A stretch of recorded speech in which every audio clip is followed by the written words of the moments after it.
A very good evening and thank you for joining us here on Rwanda Television for the English News Bulletin. We believe you're doing well, and let's begin with the headlines.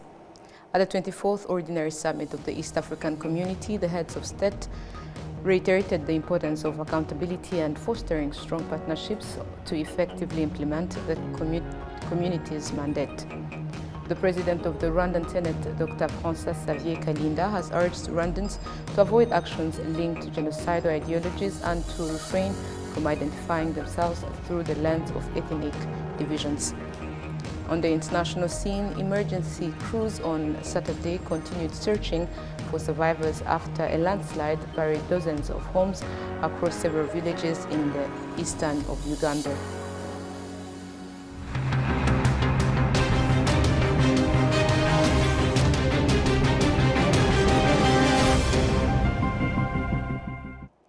My name is Olive Nathan. It's always a pleasure to have you with us. Hope you are having a restful weekend now. Let's kick off the edition. At the 24th Ordinary Summit of the East African Community, the heads of state reiterated the importance of accountability and fostering strong partnerships to effectively implement the community's mandate. These priorities were emphasized as critical to achieving the region's integration and development goals. Adam Squizera kicks us off tonight. President Paul Kagame arrived in Arusha, Tanzania this morning to participate in the 24th Ordinary Summit of the EAC Heads of State. This summit focused on a theme of promoting trade, sustainable development, peace and security for improved livelihoods. Among the heads of state attended were Ugandan President Yoweri Kaguta Museveni, Tanzanian President Samia Suluhu Hassan, Kenyan President William Ruto, Salva Kiir of South Sudan, Somalia President Hassan Sheikh Mohamud, and Burundian Vice President Prosper Bazombanza. The Democratic Republic of Congo was notably absent from the summit, which coincided with the 25th anniversary of the EAC since its revival. The summit commenced with a closed session focused on reviewing the progress made in implementing the decisions from the previous summit, held in November last year. These discussions culminated in the endorsement of Kenyan President William Ruto as the new chair of the East African Community. President William Ruto urged member states to demonstrate commitment and willingness in implementing the goals and mandate of the East African Community. We must also address internal barriers to trade within our region by eliminating non-tariff barriers, enhancing infrastructure connectivity, and fostering regulatory harmonization. We can create a seamless trading environment that drives competitiveness, economic growth, and job creation. During the 24th Ordinary Summit of the Heads of State of the EAC, Minister of Justice and the Attorney General, Dr. Shebuja Emmanuel, speaking on behalf of President Paul Kagame, highlighted key challenges facing the EAC, including insecurity. Still for the withdrawal of the East African Regional Force from the DRC. This unilateral action to end the mandate of the force violates a collective decision by heads of state. This sets a troubling precedent and erodes the trust, transparency, and accountability needed for meaningful cooperation. Complacency and lack of accountability will never solve our problems. It only brings more instability. Rwanda stands to continue doing its part to finding a lasting solution for peace and security in our region. One of the key decisions made by the EAC heads of state at the summit was the harmonization of the Nairobi and Rwanda processes. This alignment is expected to play a significant role in addressing the security challenges in the Democratic Republic of Congo, fostering coordinated efforts for the lasting peace and stability in the region. Adam Squizera, reporting for RwandaTV News. Thank you, Adams, for the detailed report. Now to other matters. The president of the Rwandan Senate, Dr. Xavier Kalinda, has urged Rwandans to avoid actions linked to genocidal ideologies and to refrain from identifying themselves through the lens of ethnic divisions. He made these remarks in Musanze district of the Northern Province during Umuganda activities marking the end of November, where 5 senators joined residents in planting 8,000 trees mixed with crops while commending the visible progress in Musanze. The Senate President emphasized the importance of unity among Rwandans, particularly in light of the recent killings and harassment of survivors of the 1994 genocide against the Tutsi. He stressed that division and conflict only hinder the country's development and called on all citizens to reject anything that could cause division. During the event, residents raised several issues, including the need for improved infrastructure such as roads, electricity, and widespread access to clean water. They also highlighted overcrowding in schools as a challenge that requires immediate action. While expressing their desire for development, they reiterated their commitment to unity and rejected any form of division or conflict. In his response, Dr. Kalinda reminded participants that the Ndi Umunyarwanda program remains a cornerstone of national unity, urging citizens to work together to build a stronger Rwanda. Additionally, residents were encouraged to combat domestic violence, maintain good neighborhood relations, address malnutrition and stunted growth in children, and ensure cleanliness across communities in the northern province. To other matters, the Rwanda Defense Force and the Uganda People's Defense Force have expressed satisfaction with the outcomes of their 3 rounds of talks aimed at strengthening cross-border security and fostering cooperation between the 2 countries. The discussions, held over 3 days in Musanze district, focused on strategies to enhance measures for preventing cross-border crimes. Both Major General Vincent Nyakarundi, the RDF Army Chief of Staff, and Lieutenant General Kayanja Muhanga, his Ugandan counterpart, acknowledged the positive impact of these engagements on improving border security and strengthening bilateral relations.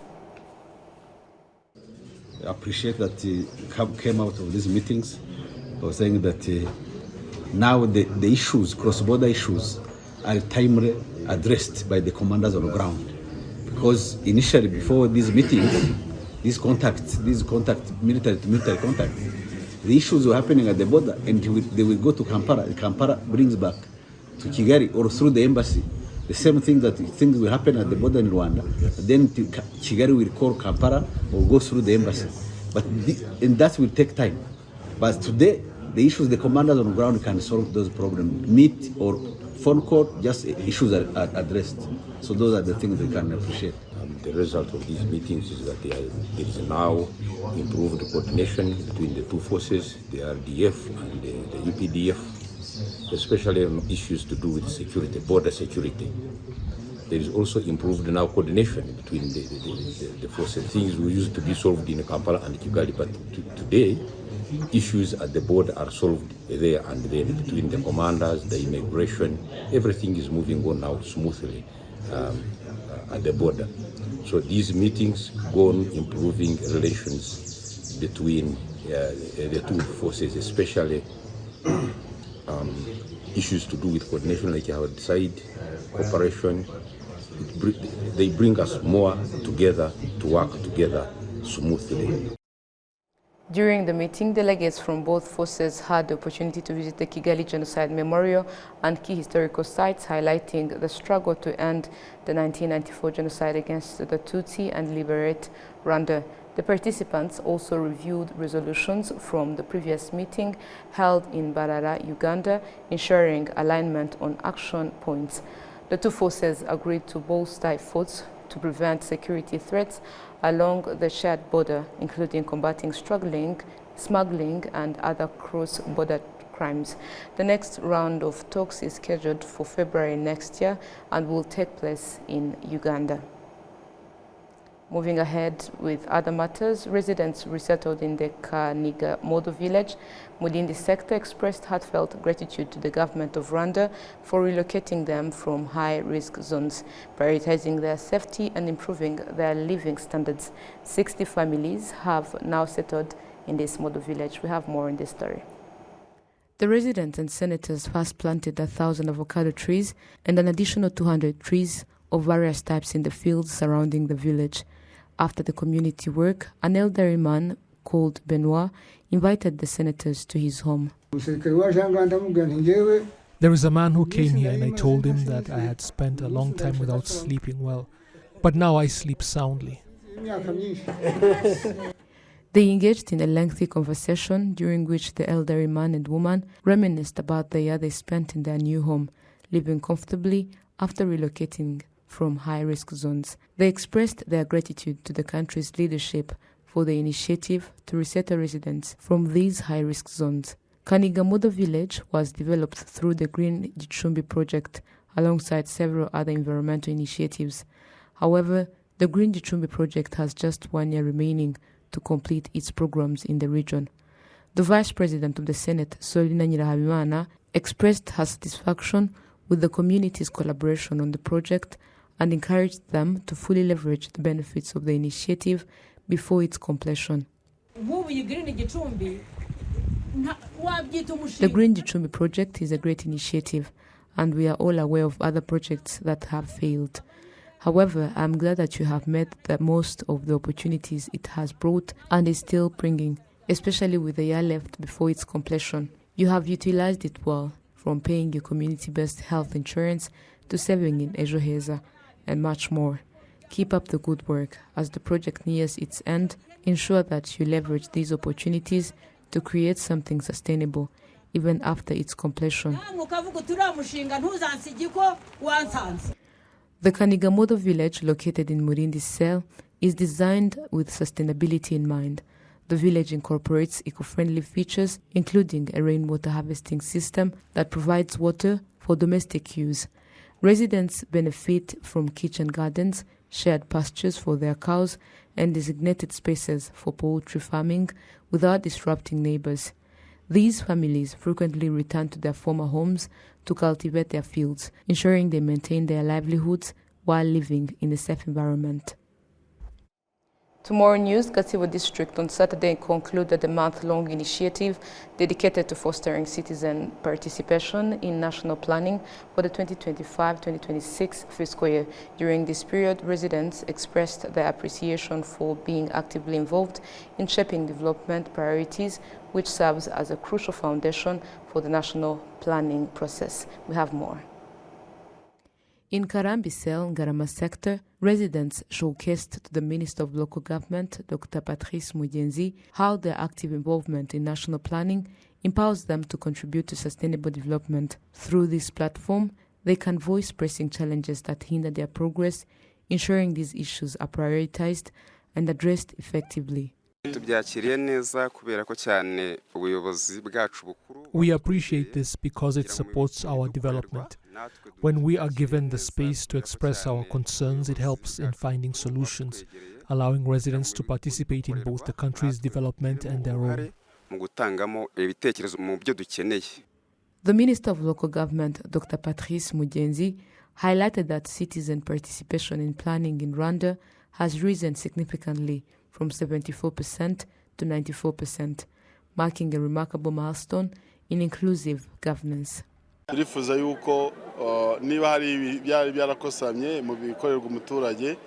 we desire is for what went wrong to be corrected. Previously, citizen participation was at 74%, and it has been increasing, now approaching 94%. Our goal is to reach 100% because when we carry out activities without citizen participation, they do not become sustainable. This is why we aim for citizens to actively participate in the initiatives that are meant for them.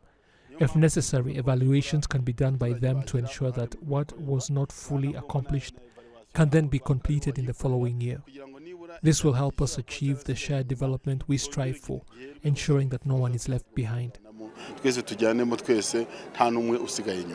Karambisel also hosted November's Umuganda Community Service, where residents of Gatsibo District, alongside the Minister of Local Government and other government officials, collaborated to plant 316 fruit trees. Minister Mugenzi commended Gatsibo District's initiative to cultivate fruit tree seedlings locally, simplifying access for residents. He encouraged every household to plant at least 5 fruit trees, emphasizing this as a step toward achieving self-sufficiency in food production.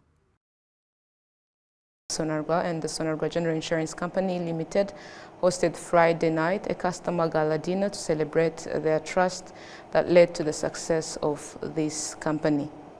The celebrations of the 49th anniversary of Sonarwa. Its customers affirmed that Sonarwa is not only an insurance company, but also a partner in a business journey. Why Sonarwa? It's the service, it's the people, it's the, it's the environment. And of course, to be honest, it's our local company. It's a Rwandan company that also we need to support our made in Rwanda, our made in Africa. But why Sonarwa? I myself, I decided to work with Sonarwa because this is the right people to work with, which is the service is good. They reach to us anytime you want them, calling, they receive the call, the emails and everything, and also visiting our families so that they can see their clients.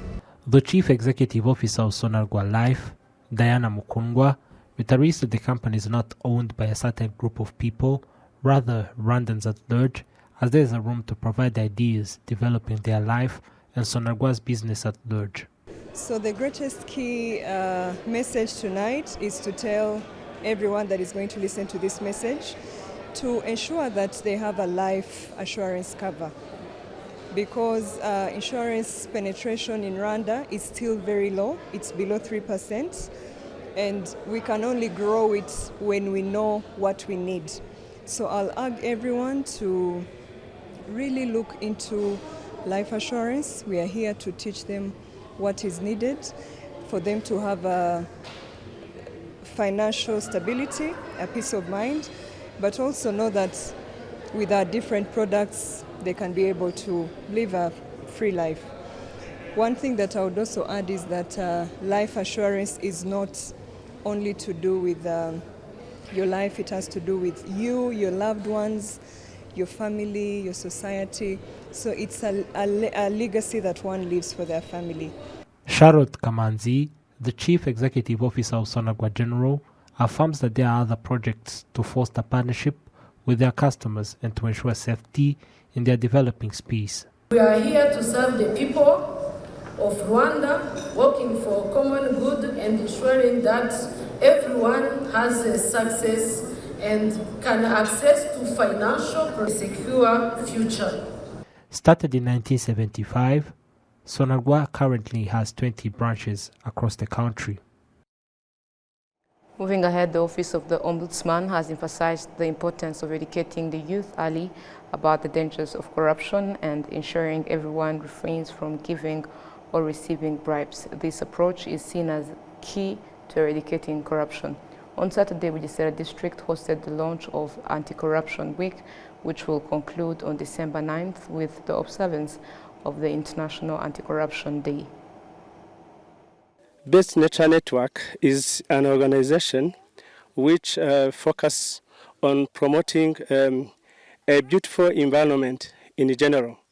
So as you know, we have a degradation of our environment. So for us, we have chosen to take part of people who can really contribute in a good environment in our country, especially here in the Bugesera District. In general, we have given them about 24,000 trees. From this, we expect that people will have a good life. Yeah, by as you a life. When you have trees, you cannot have erosion. Eradicating corruption is possible, but requires a collective effort where both givers and receivers of bribes stop engaging in the practice. The Vision 2050, Rwanda will be the first country in the world combating corruption. I believe that we shall get there to this target because there are several mechanisms in place. First of all, there is political will. The political will with the zero to corruption and the anti-corruption week, there are several mechanisms in place, including the digitalization of services, e-payment, e-services, e-recruitment, e-auction. This digitalization will help to reduce physical contact with the service seekers and service providers. And today we focus on our youth because it represents over 60% of our population. And we need to instill values of integrity to the youth and also the accountability. During the monthly Umuganda held on Saturday in Bugesera, messages were shared emphasizing the need to instill values of integrity and patriotism, particularly among the youth who form the majority of Rwanda's population. We took the opportunity to also join in the Umuganda activities, and I must say it's astonishing to see what people do, but most of all I'm very much impressed by the beautiful landscape. It's such a beautiful area, and together with the mayor I planted I think 3 or 4 trees. So, and then I hope that when I come back in a year or so they will have been growing fast. Yes. And I think also, as you can see here, because I was speaking to the people, the water is much higher than normally in this time of year, and I'm afraid it's all part of climate change. So we have to do whatever we can to change that, and everybody in his own way can contribute to that. It's not just for the government or for even higher. No, every person can do something. And planting trees is one thing, but how you behave in life, less plastic. When you have a plastic water bottle, you can refill it. Any small things you can do which can already help. And it's very important for the future generations. In its anti-corruption efforts, Rwanda ranks first in East Africa, 4th in Africa, and 49th globally. To other news, on Friday, the Rwanda Governance Board released the 2024 Citizen Report Card assessing public perceptions of governance and service delivery in local government within the city of Kigali. The survey highlighted the widespread appreciation for national security, with Gasabo residents rating it at 98.4%, Chichichiro at 99.4%, and Nyarugenge at 99.4%. Regarding trust in security institutions, Gasabo, Rwanda Defense Force scored 100%, Rwanda National Police 98%, and DASO, District Administration Security Support Organ, 84%. Chichichiro RDF was rated at 99.7%, RNP at 98.5%, and DASO at 81%. In Nyarugenge, RDF received 99.7%, RNP 96.9%, and DASO 76.7%. In terms of personal safety, Chichichiro ranked highest at 95.3%, followed by Nyarugenge at 92.5%, and Gasabo at 91.2%. However, citizens identified theft as a significant challenge, and in Gasabo, 74% reported theft as a concern, Chichichiro 75.4%, and in Nyarugenge 87.3%, where theft was described as particularly severe. Dr. Doris Uwicheza-Picard, the CEO of RGB, emphasized the importance of addressing these issues. So this was but one exercise in dissemination. First, when the report are made public, we approached the institutions concerned in a forum such as this one. So we've been across the country, we've been to all provinces. It is to introduce the findings of the year and to get some general feedback. But then it is followed by a more detailed and targeted dissemination campaign where we approach districts that invite us, least performing district, best performing district, for peer learning purposes, so that we can have the most impact out of this data as possible. If we are seeing that some sectors are least performing, what is actually the issue? How can we bring together to the table all the institutions concerned, all the relevant institutions, to find solutions at national level, at provincial level, at district level to all these issues? So I think that's it's now about dissemination, but there's also going to be a phase to review the implementation of the recommendations that will have come out of this CRC.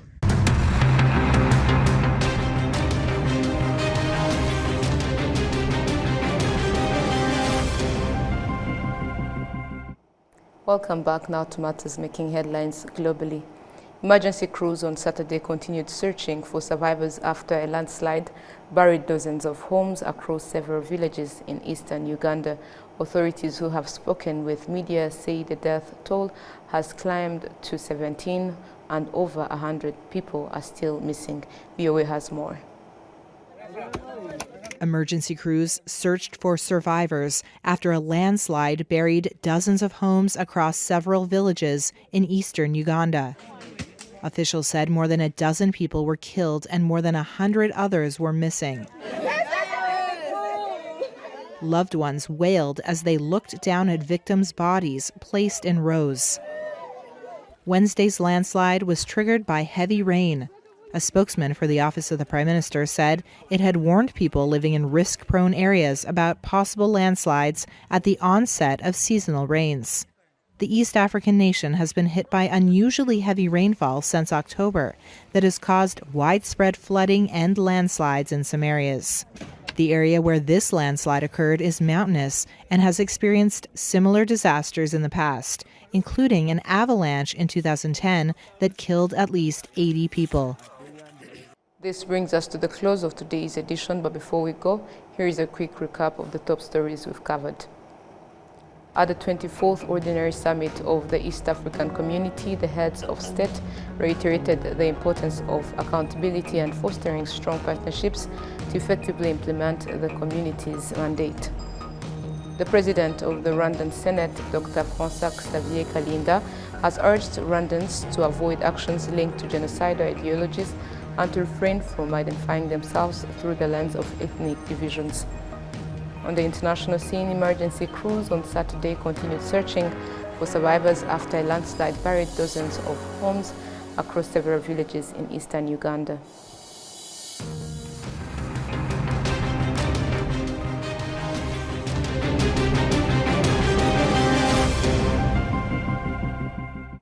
And that wraps up today's bulletin. Thank you for joining us for today's broadcast. On behalf of the entire news team, we wish you a peaceful and enjoyable weekend ahead. Stay safe, and we look forward to being with you again soon. Good night.